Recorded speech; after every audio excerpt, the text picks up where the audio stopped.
کے ساتھ ملاقات کے وقت آپ کا چہرہ کھلا ہونا چاہیے، چہرے پہ خشونت، چہرے پہ رعونت، چہرے پہ سرکشی کے آثار، تکبر اور غرور کے آثار یہ کسی بھی انسان کو زیبا نہیں دیتے۔ تکبر صرف اللہ کی شان ہے، اور اس کے اسماء مبارکہ میں سے ایک اسم مبارک متکبر ہے۔ الکبریاء ردائی، کہا کبریائی میری چادر ہے، اور جو مجھ سے میری چادر چھیننا چاہے گا میں اس کو جہنم کی آگ میں ڈالوں گا۔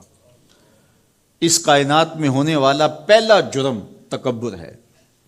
جب ابلیس کو آدم علیہ السلام کے سامنے سجدہ کرنے کا حکم دیا گیا تو اس نے کہا کہ میں تو سجدہ نہیں کروں گا، ابا واستکبر وکان من الکافرین، اس نے انکار کیا بوجہ تکبر، اور تکبر رائی کے دانے کے برابر بھی اللہ کو پسند نہیں ہے۔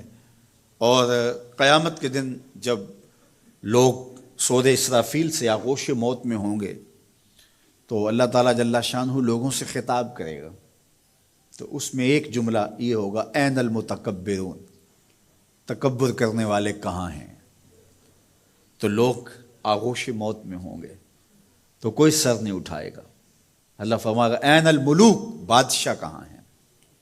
کیونکہ زیادہ تکبر بادشاہوں میں، حکمرانوں میں ہوتا ہے۔ تو اللہ تعالیٰ فرمائے گا انا المتکبر، میں متکبر ہوں، یہ میری شان، انا المالک، میں بادشاہ ہوں۔ تو بادشاہی اسی کو زیبا ہے، تکبر اسی کو زیبا ہے۔ تو نصیحت کرتے ہوئے فرمایا وَلَا تُصَعِّرْ خَدَّكَ لِلنَّاسِ، لوگوں کے سامنے اپنی گردن کو، اپنے چہرے کو، اپنے رخسار کو ٹیڑھا نہ کرنا۔ ابن منظور افریقی نے لسان العرب میں لکھا ہے کہ یہ سعر سے نکلا ہے، اور یہ اونٹ کی ایک بیماری ہے۔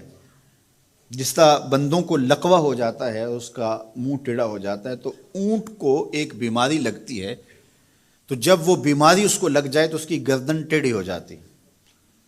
تو عرب کے محاورے کے مطابق قرآن نازل ہوا ہے، تو اشارہ کیا کہ جس طرح اونٹ کی گردن ٹیڑھی ہو جاتی ہے تو تکبر کی وجہ سے تمہارا چہرہ بھی ٹیڑھا نہ ہو جائے۔ یہ تمہارا چہرہ اچھا نہیں لگتا، اس پہ خشونت، اس کے اوپر غصہ، اس چہرے کے اوپر جو ہے وہ وحشت اچھی نہیں لگتی، اس چہرے کے اوپر تبسم اور مسکراہٹ اچھا لگتا ہے۔ یہ چہرہ ہنستا ہوا گلاب جیسا ہی اچھا لگتا ہے۔ تو اپنے رخسار کو ٹیڑھا نہ کرو، اپنے لہجوں کو خوبصورت بناؤ، آنے والے سے خندہ پیشانی سے ملو، اور لوگوں کے ساتھ تمہارے رویوں کی خوبصورتی تمہارے چہروں سے دکھائی دے۔ علامہ آلوسی کہتے ہیں کہ بعض کا بندہ کسی کے سامنے بچ ہی جاتا ہے، عجز، عاجزی، انکساری، یہ انسانی وصف ہونے چاہیے، لیکن کسی کے لیے اس طرح انسان بس جھکتا ہی جائے کہ اس کی عزت نفس بھی باقی نہ رہے اور وہ احساس کمتری میں مبتلا ہو جائے، تو یہ بھی انسان کے لائق نہیں ہے۔ تو رخسار کو ٹیڑھا کرنے کا جو ہے وہ مفہوم یہ ہے کہ آپ عجز اختیار کریں، لیکن اس عجز کا یہ مفہوم نہ ہو کہ آپ کی عزت نفس مجروح ہو جائے۔ حکام کے سامنے، شہنشاہوں کے سامنے، بادشاہوں کے سامنے کچھ لوگوں کے رویے اس قدر ہوتے ہیں کہ ان کی غلامانہ ذہنیت ان کے عمل سے، ان کے رویوں سے اور ان کے انداز ملاقات سے ٹپکتی ہے۔ تو جب آپ کسی سے عجز کے ساتھ، محبت کے ساتھ پیش آتے ہیں تو وہ اپنی جگہ، لیکن اس کے اندر تجاوز ایسا نہ ہو کہ آپ کا رخسار ٹیڑھا ہو جائے۔ مطلب کیا ہے کہ آپ حد سے نیچے گر جائیں اور اپنی خودی کو بھی بیچ ڈالیں، تو اس سے بھی منع کیا گیا ہے۔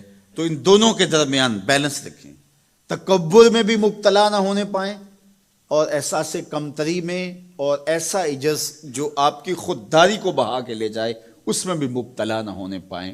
وقار کے ساتھ، ادب کے ساتھ، محبت کے ساتھ لوگوں کے ساتھ پیش آئیں۔